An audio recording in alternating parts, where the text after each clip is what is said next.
problem. I've never heard nobody say anything bad about Donnie and Glenda Howard. Heard nobody say anything, not zero. And keep in mind, I've been knowing Donnie and Glenda for years. They've been pretty much with us from the beginning. I'm talking about since we started in this space. Pleasing personalities. People love being with them. I see how they have friends in the business that's, outside of the business, and they hang out with and they do anything. I remember when I went to Grand Rapids, Michigan. See, that people think I don't take remembrance of this kind of stuff. When I went up to Grand Rapids, Michigan, was with Don and Catherine, right? And I remember Donnie and Glenda was at their home. They're all having a good time and eating, and they were staying there for a while. I remember all of this. And guess what I'm saying to myself? Wow, y'all must be really, really, have some good relationships, but it says a lot about your personality. It tells me everything I need to know in terms of who you are outside of business, seeing these type of things, because your personality is pleasing. Put that out in your hat. 3 reasons, right? 3 main reasons that the teachability index is used. 3. The first one is for personal growth. The teachability index is there to help you grow. You, the individual that wants to grow. And you want to know how teachable you are. And it's there for that reason. Because remember, as I said, all of us think we're better than we really are. Everybody. You're not as good as you think you are, but you're not as bad as you think you are as well. And you tend to sometimes you overshoot. And you tend to sometimes think you're a little better than you really are. And it takes for someone that's been where you have been to put the mirror of reflection in your face to let you see, listen, you're not that good. Stop being so cocky. Stop thinking you know everything, because you don't. Because you don't. It's just that simple. Just listen, there's not a lot of moving parts. We're not going to fight over this. We're not going to debate. No, you're not where you think you are. And sometimes it's there for you, for your personal growth. You should want to, you know what I know is good athletes do? You know what good athletes do in the off season? One of the main things that they do in the off season, boxers, basketball players, football players. You know what they do in the off season? The great ones, they work on their weaknesses. That's what they work on. They don't work on their strengths. They don't spend a whole bunch of time on their strengths. They work on their weaknesses. What am I weak at? The great ones in the off season, if they had a bad free throw shooting year, they work on their free throws. If they know their footwork needs to be get intact, they work on their footwork. If they know their defense was horrible, they work on their defense. Giannis Antetokounmpo from the Milwaukee Bucks, guess what, guys? He works on his 3-point shooting. And y'all need to, just a side note, y'all need to see his story, man. Y'all need to really, really look at his story. I can't remember. I think it was Amazon. It was on Amazon Prime that I saw it.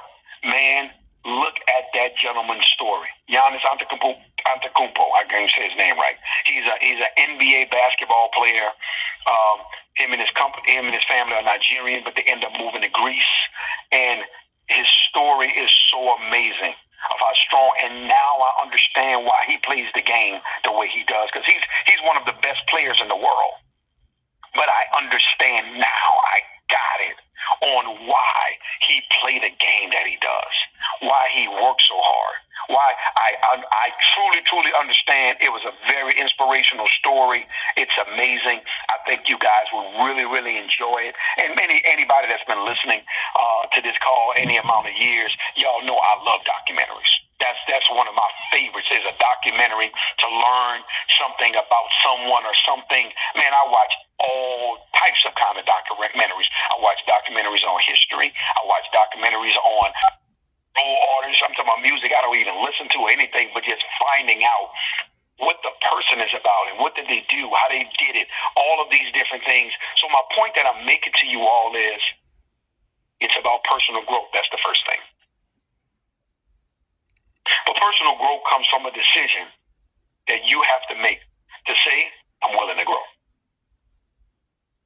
Now I'm really willing to grow. No, for real. Not playing, I'm willing to grow. I'm willing to honestly do what it takes to go to the next level. And here's the thing. The person that you want to teach you to grow, you ready for this? They shouldn't have to run after you. And if you're not getting what you think you shouldn't be getting or want to get from them, why are you not calling them again?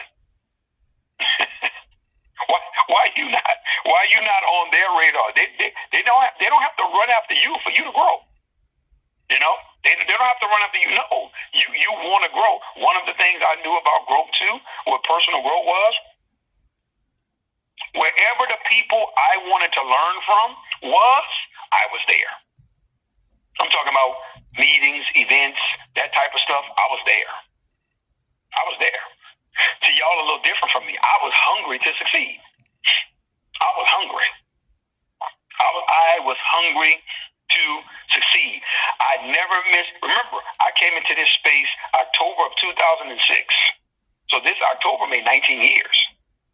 When I came into this space, guys, I want y'all to hear me. I never missed an event that I qualified to attend in 19 years. 19 years. I keep telling y'all, don't miss me with that. Oh, I don't have it stuff. You can miss me with that. There were my first few years, I didn't have it. But that was no excuse for my hunger and my drive. That was important to me. I was willing to sacrifice for that. I was willing to pay whatever price that I needed to pay. And I was a radical about my success. When I say radical, meaning was there was no back door for me. I didn't have a compromise. I didn't have you know what, man, if this don't work, what I'm going to end up doing is I'm going to do this. No, I had no crutch. I had no lifeline. I was walking a tightrope the whole time.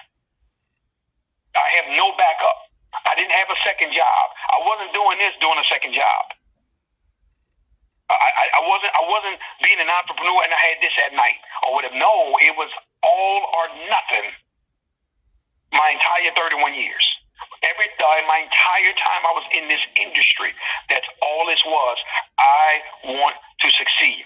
Oh, this is what successful people going to be? Okay, how much the convention ticket is cost? Oh, the convention ticket is $500? Okay, great. I'm going to be there. Always. First thing I did, boom, I would always knock my ticket off. Let me get the money together, get my ticket. No, I'm gonna figure out getting there and speak. I'm gonna drive if I gotta drive. I'll drive to wherever I gotta drive. Guys, I didn't drove from Atlanta to Chicago and Illinois and all this time and time again. I didn't drove. I got in the car, I drove. And I look at many of you all, and I say to myself, like, people always got these excuses. Why not? I smile. And here's the thing that I say to myself, and it's okay, because guess what I know? You don't really want to grow like you say you do. Well, here's the thing, look, I'll back up. You don't really want to grow from me like you say you do. Because if you did, you would be where I'm at. If you know somebody's going to be here, and this is going to be going on, and this is a person, and I'm saying whoever that person is, remember, whoever the person is for your life, whoever you decided that mentor, that coach is, if them people got a conference in Las Vegas, and this is the person that I hail is going to help me get over the top of success, you need to be there. You need to go.